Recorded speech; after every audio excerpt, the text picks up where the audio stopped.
முதல்வர் அவர்கள் சொல்கிறார்கள், ரயிலுக்காக 4000 4000 கோடி ரூபாய்க்கு நாங்கள் ரயில் திட்டம் வழங்கியிருக்கிறோம். 1000 கோடி ரூபாய்க்கான மண்ணை மட்டும்தான் அவர்கள் எடுத்து தந்திருக்கிறார்கள். தண்டவாளம் எங்கே போடுவது என்று அவன் கேட்கிறான்.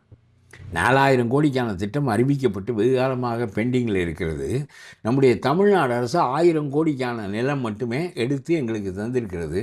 அந்த இடத்தில் மட்டும்தான் நாங்கள் தண்டவாளம் போட முடியும். ரயில் இல்லை இல்லை என்று சொல்கிறீர்கள். ரயிலை போடுவதற்கு தயாராக இருந்தால் அதற்கான மண்ணை எடுத்து தர வேண்டிய பொறுப்பு உங்களுடைய அரசின் கையிலே தானே இருக்கிறது. ஏன் தரவில்லை என்று கேட்டால் அது இந்த ஆள்கிட்ட பணம் இருக்காது. இந்த ஆள் என்ன செய்வார்? கனவு இல்லம், கனவு தேடி கனவுகளை கேட்டுக்கொண்டு திரிகிற ஒருவர். அது 1000 ரூபாய் பையனுக்கு மேட்னி ஷோ பார்ப்பதற்கு கொடுப்பார். அப்புறம் பஸ்ஸுக்கு இலவசமாக போடுவார்.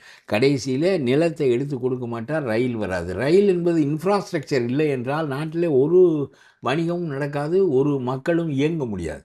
எது ரொம்ப முக்கியமானது தெரியுமா ஒரு அரசாங்கத்துக்கு? சாலைகள் அமைப்பது, மருத்துவமனைகள் கட்டுவது, கல்வி சாலைகள் அமைப்பது, இந்த மாதிரி அடிப்படை இன்ஃப்ராஸ்ட்ரக்சர் என்று சொல்வார்கள். அந்த அடிப்படை கட்டுமான செலவுகளை ஒரு அரசு உண்டாக்கினாலே நீ எந்த இலவசமும் கொடுக்க வேண்டிய தேவையில்லை. நீ கல்வியையும் மருத்துவத்தையும் இலவசமாக எல்லாருக்கும் கொடு. எங்கே கொடுக்குற? எல்லாரும் தனி. எங்கள் வீட்டில் வேலை பார்க்குற பெண்ணு தனி டாக்டர்கிட்ட தான் போகிறாள். யார் காலையில் போய் சாயந்தரம் வரையிலும் மருந்து வாங்கி கொண்டு வருவதற்கு சாயந்தரமாகும் என்று சொல்கிறாள் அவள்.